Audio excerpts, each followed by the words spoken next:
Hello everyone, and welcome to my 7th ever Pokemon Wi-Fi battle.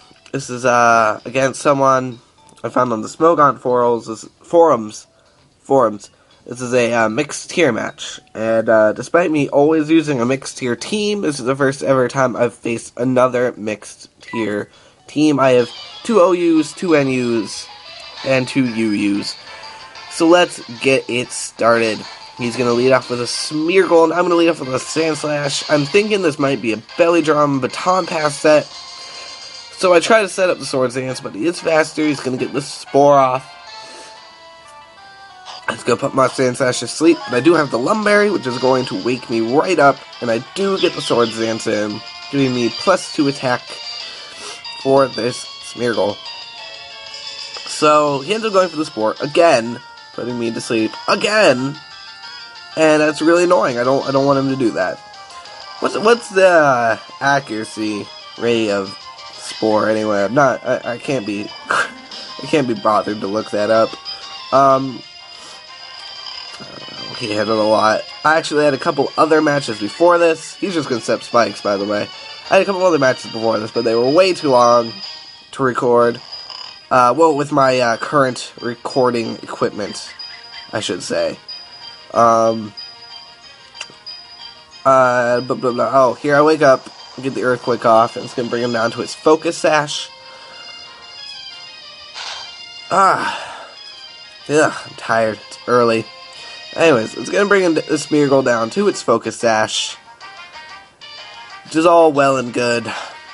Another hit will get it. If I get up my rocks, it'll get killed in on the switch.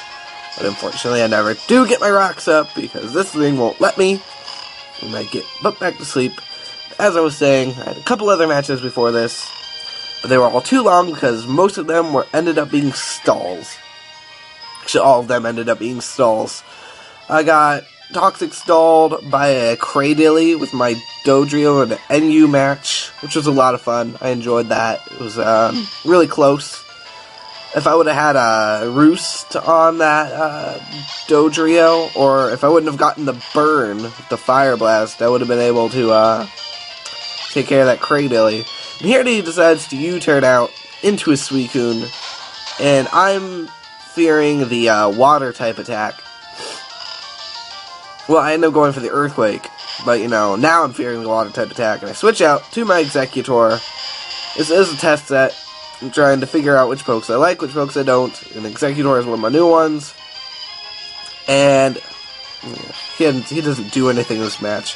Suicune ends up sending up a sub, as I try to... We'll never know, because we're waiting for all this after turn effects. Okay.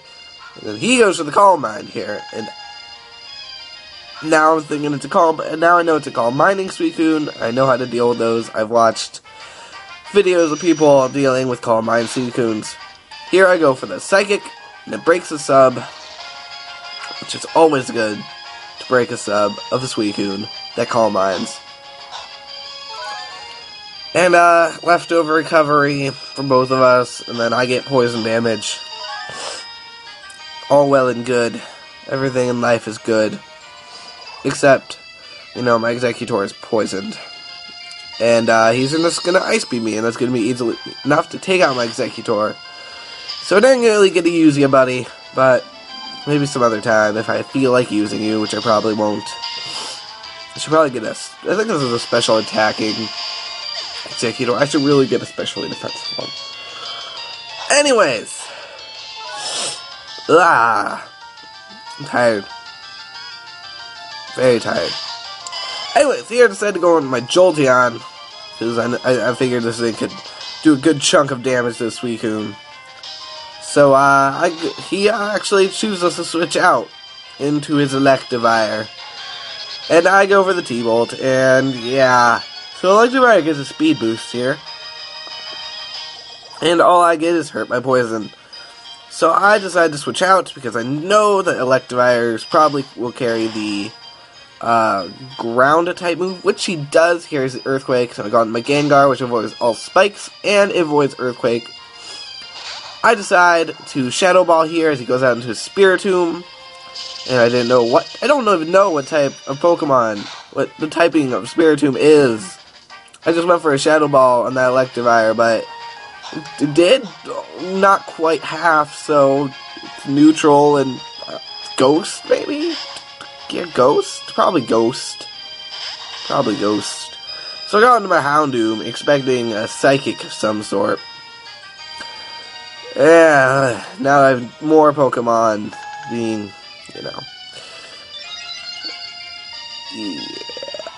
I got into my Houndoom, expecting like a Psychic. I know it doesn't affect Houndoom. And this turn, I end up going for the Pursuit, expecting him to switch out, which he does. So I get some Pursuit damage in there, which does almost nothing. Or it might as well have done nothing, because it's quite bad. And he goes back onto a Suicune. And now I'm like, oh shit, I need to get out of there. So I end up switching out again. Predicting him to set up a sub. I think I set up a Nasty Plot. That's right. I have my Houndoom set up a Nasty Plot. This is a nasty plotting Houndoom, which has become very useful. And now he's behind the sub. I leave my Houndoom as fodder because he's poisoned and he's at half health. Not much he can do. I'm going to end up going for the Dark Pulse here, and that's going to be more than enough to break his sub with the Nasty Plot. After the Nasty Plot, I should say. And he's going to take me out with a Hydro Pump. Yes, with a Hydro Pump.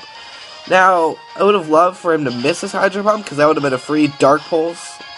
And I would have loved to live this Hydro Pump, but, it's a Hydro Pump on a Houndoom. Of course I'm not going to live it. So, I lose my Houndoom, even after the Passo Berry takes effect. And so now I decide, I think, to go out into my Gengar, to go for the T-Bolt.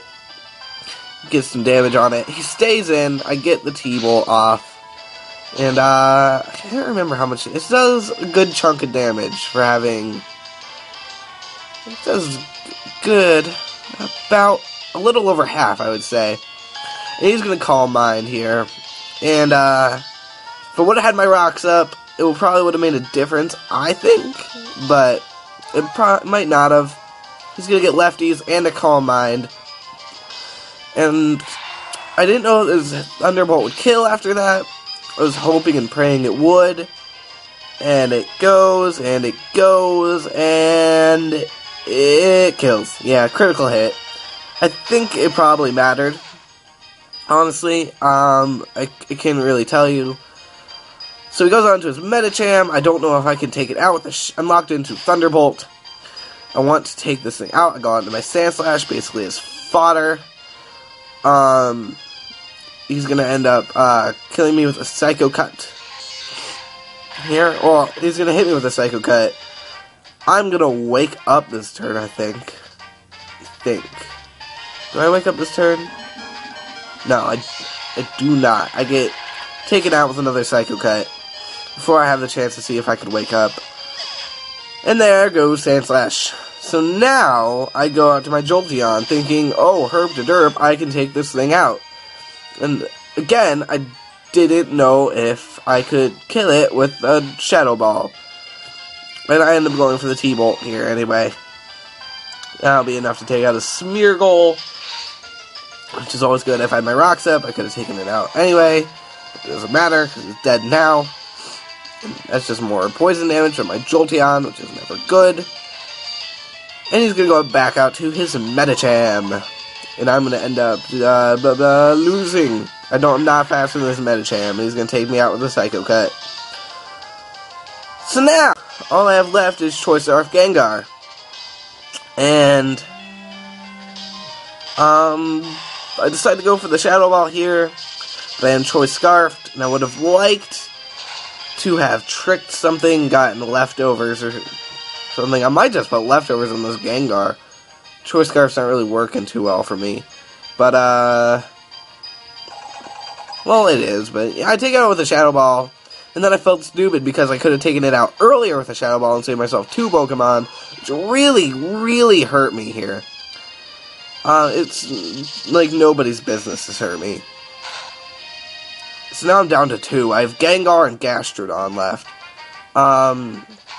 He's gonna Pain Splitting on my Gengar. It's gonna bring him up, not quite to half. But with lefties, it's gonna get him pretty damn close. So now my Gengar is around half health. And this thing is back up into the green with lefties. And I'm going to switch out to my Gastrodon. Blah, blah, blah.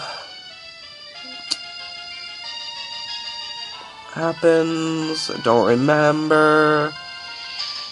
Dark Pulse. He's going to Dark Pulse me. That's going to take me out in 2. But, blah, blah, blah. There. After poison damages, he's going to be able to take me out with 2 more Dark Pulses, I think. So I end up just going for the Ice Beam first. And to my surprise, I am faster than this thing. I did not know that Gastrodon could be faster than something, but apparently he can. I was kind of hoping for a Freeze Hacks here. I don't get it. He's going to Dark Pulse me, take me down. After Poison's going to leave me in the really low red. And, yes, lefties recovery, blah, blah, blah. End up going for the Surf here, as he does. I don't even know what he does. I go for the Surf. For a second, I thought it would kill it, and if it would have killed it, I would have been mad, because I could have done that earlier, but he ends up Dark Pulsing me, and I lose my Gastrodon. So now